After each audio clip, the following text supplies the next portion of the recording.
IPL 2025లో వరుస విజయాలతో మంచి ఊపు మీద ఉన్న ముంబై ఇండియన్స్ జట్టు ఆరో విజయంపై కన్నేసింది. ఆదివారం లక్నో సూపర్ జైంట్స్తో జరిగే మ్యాచ్లో గెలిస్తే ఈ సీజన్లో ముంబైకి వరుసగా 5వ విజయం అవుతుంది. సీజన్ మొత్తంలో చూసుకుంటే 6వ విజయం అవుతుంది. అంతేకాకుండా లక్నోను ఓడిస్తే పాయింట్ల పట్టికలో 4వ స్థానం నుంచి 2వ స్థానానికి చేరుకుంటుంది.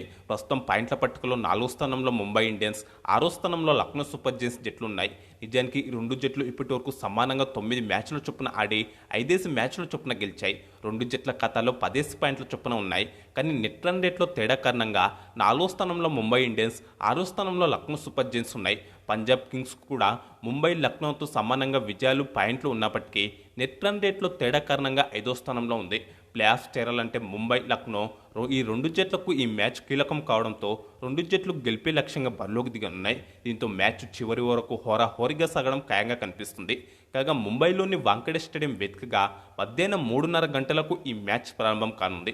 ఈ సీజన్లో ఇది 45వ మ్యాచ్. ఈ మ్యాచ్లో ముంబై గెలిస్తే 6 విజయాలు, 12 పాయింట్లతో పాయింట్ల పట్టికలో 2వ స్థానానికి ఎగబాకుతుంది.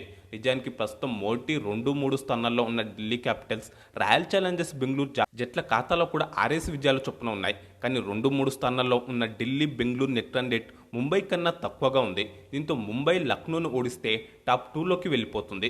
అదే సమయంలో శనివారం కోల్కతా నైట్ రైడర్స్తో జరిగే మ్యాచ్లో పంజాబ్ కింగ్స్ ఓడిపోవాలి. ఒకవేళ గెలిచినా ఆ జట్టు నెట్ రన్ రేట్ మెరుగుపడకూడదు. అప్పుడు లక్నోపై ముంబై గెలిస్తే టాప్ 2లోకి వెళ్ళడానికి ఎలాంటి ఇబ్బంది ఉండదు. కాగా ప్రస్తుతం ముంబై నెట్ రన్ రేట్ +0.673గా ఉంది. ముంబై కంటే తక్కువగా Delhi net run rate +0.657, Bengaluru net run rate +0.482, Punjab net run rate +0.177, Lucknow net run rate -0.054గా ఉంది. కాగా ఈ మ్యాచ్లో ఒకవేళ లక్నో సూపర్ జైంట్స్ ఇదే నెట్ రన్ రేట్తో గెలిస్తే 6 విజయాలతో టాప్ 4లోకి ప్రవేశించనుంది. రన్ రేట్ను కూడా మెరుగుపరుచుకుంటే టాప్ 2లోకి కూడా వెళ్ళొచ్చు. ఒకవేళ శనివారం జరిగే మ్యాచ్లో కోల్కతాపై పంజాబ్ గెలిచి లక్నో నెట్ రన్ రేట్ మెరుగుపరుచుకోకుండా సాధారణ విజయం సాధించినా సరే ప్రస్తుతం ఉన్న 6వ స్థానం నుంచి కనీసం 5వ స్థానానికైనా ఎగబాకుతుంది. మొత్తంగా చెప్పాలంటే ప్లే ఆఫ్ రేస్లో నిలవాలంటే ముంబై, లక్నోకు ఈ మ్యాచ్లో విజయం సాధించడం కీలకం. అలాగే ఈ మ్యాచ్ ఫలితంతో పాయింట్ల పట్టికలో కీలక మార్పులు జరగనున్నాయి. ఇందులో నెట్ రన్ రేట్ కూడా కీలక పాత్ర పోషించనుంది. ఇక లక్నో, ముంబై మ్యాచ్ విషయానికి వస్తే ప్రస్తుతం ఉన్న ఫామ్, బలాబలాల పరంగా చూస్తే టేబుల్పై లక్నో సూపర్ జైంట్స్ కంటే ముంబై ఇండియన్స్ బలంగా కనిపిస్తుంది. పైగా మ్యాచ్ జరిగేది ముంబై ఇండియన్స్ హోమ్ గ్రౌండ్ అయిన వాంఖేడే స్టేడియంలో కావడం ఆ జట్టుకు కలిసొచ్చే అంశం. దీంతో ఈ మ్యాచ్లో ముంబై ఇండియన్సే హాట్ ఫేవరెట్గా బరిలోకి దిగనుంది. ముంబై వరుస విజయాల జోరును లక్నో ఎలా అడ్డుకోగలదనే తేలాల్సిన అంశం. కాకపోతే హెడ్ టు హెడ్ రికార్డులు మాత్రం లక్నోకు అనుకూలంగా ఉన్నాయి. రెండు జట్లు ఇప్పటి వరకు 7 మ్యాచ్ల్లో తలపడితే లక్నో ఏకంగా 6 గెలిచింది. ముంబై ఒకే ఒక్క మ్యాచ్ గెలిచింది. ప్రస్తుత పరంగా చూస్తే మాత్రం hit man Rohit Sharma, Suryakumar Yadav, Tilak Varma, Will Jacks, Ryan Rickelton, నమన్దీర్తో Mumbai batting unit, Jasprit Bumrah, Deepak Chahar, Trent Boult, Mitchell Santner, Vignesh పుతూర్తో ముంబై బౌలింగ్ యూనిట్ బలంగా కనిపిస్తున్నాయి. ముఖ్యంగా pace all rounder captain Hardik Pandya ఆ జట్టుకు మరింత బలంగా చెప్పుకోవచ్చు. జట్టులోని ఆటగాళ్లంతా మంచి ఫామ్లో ఉండడం ప్లస్ పాయింట్. అయితే లక్నోతో మ్యాచ్కు ముంబై ఇండియన్స్ తుది జట్టులో ఒక మార్పు జరిగే అవకాశాలున్నాయి. పేసర్ అశ్వని కుమార్ స్థానంలో ఒక స్పిన్నర్ను తీసుకోవచ్చు. దీంతో విఘ్నేష్ పుతూర్ లేదా కరణ్ శర్మ జట్టులోకి వస్తారు. మిగతా జట్టులో ఎలాంటి మార్పు ఉండకపోవచ్చు. ఎందుకంటే Mumbai Wankhede pitch batting pitch అనే సంగతి తెలిసిందే. అలాగే ఇక్కడ స్పిన్నర్లు ప్రభావం చూపగలరు. అలాగే ఫస్ట్ బ్యాటింగ్ కంటే సెకండ్ బ్యాటింగ్ చేసే జట్లే గెలిచే అవకాశాలు ఎక్కువగా ఉంటాయి. సెకండ్ బ్యాటింగ్ సమయంలో వచ్చే అవకాశాలు కూడా ఉంటాయి.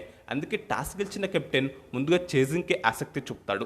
స్పిన్నర్ల ప్రభావం ఉంటుంది కాబట్టి పేసర్ అశ్వని కుమార్ స్థానంలో అదనపు స్పిన్నర్ను తుది జట్టులోకి తీసుకొచ్చే అవకాశాలు ఎక్కువ.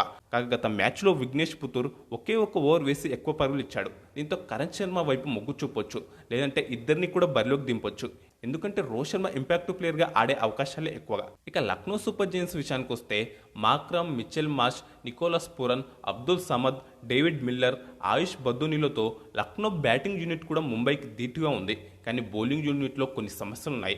ఆవేష్ ఖాన్, దిగ్విజయ్ సింగ్ రతి ఆకట్టుకుంటున్నప్పటికీ మిగతా బౌలర్లు అంతగా రాణించడం లేదు.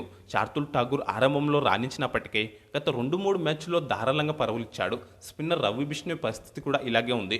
ప్రిన్స్ యాదవ్ పర్వాలేదనిపిస్తున్నాడు.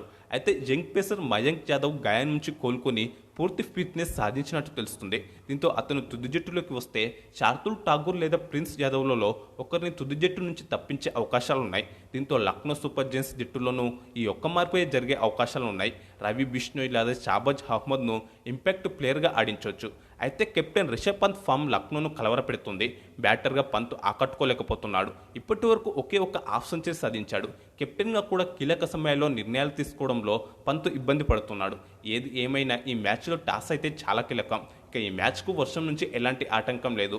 కాగా ఈ మ్యాచ్ జరిగే ముంబై వాంకడే స్టేడియంలో ఇప్పటి వరకు 122 ఐపీఎల్ మ్యాచ్లు జరిగాయి. అందులో మొదట బ్యాటింగ్ చేసిన జట్లు 55 మ్యాచ్ల్లో, సెకండ్ బ్యాటింగ్ చేసిన జట్లు 67 మ్యాచ్ల్లో గెలిచాయి. సగటు స్కోర్ 170 పరుగులుగా ఉంది. 28 మ్యాచ్ల్లో 150 లోపు స్కోర్లు నమోదైతే 150 నుంచి 169 మధ్య స్కోర్లు 28 మ్యాచ్ల్లో నమోదయ్యాయి. 170 నుంచి 189 మధ్య స్కోర్లు 36 మ్యాచ్ల్లో నమోదయ్యాయి. 190కి పైగా స్కోర్లు 30 మ్యాచ్ల్లో నమోదయ్యాయి. ఇప్పటి వరకు ఇక్కడ పేసర్లు 747 వికెట్లు తీయగా స్పిన్నర్లు 319 వికెట్లు తీశారు. చివరగా ఈ మ్యాచ్లో ఏ జట్టు గెలుస్తుందని మీరు భావిస్తున్నారో కామెంట్స్ బాక్స్లో ఖచ్చితంగా చెప్పండి. అలాగే ఈ వీడియోకు ఒక లైక్ చేసి ఇలాంటి మరిన్ని ఇంట్రెస్టింగ్ క్రికెట్ న్యూస్ కోసం మన ఛానల్ను తప్పకుండా సబ్స్క్రైబ్ చేసుకోండి.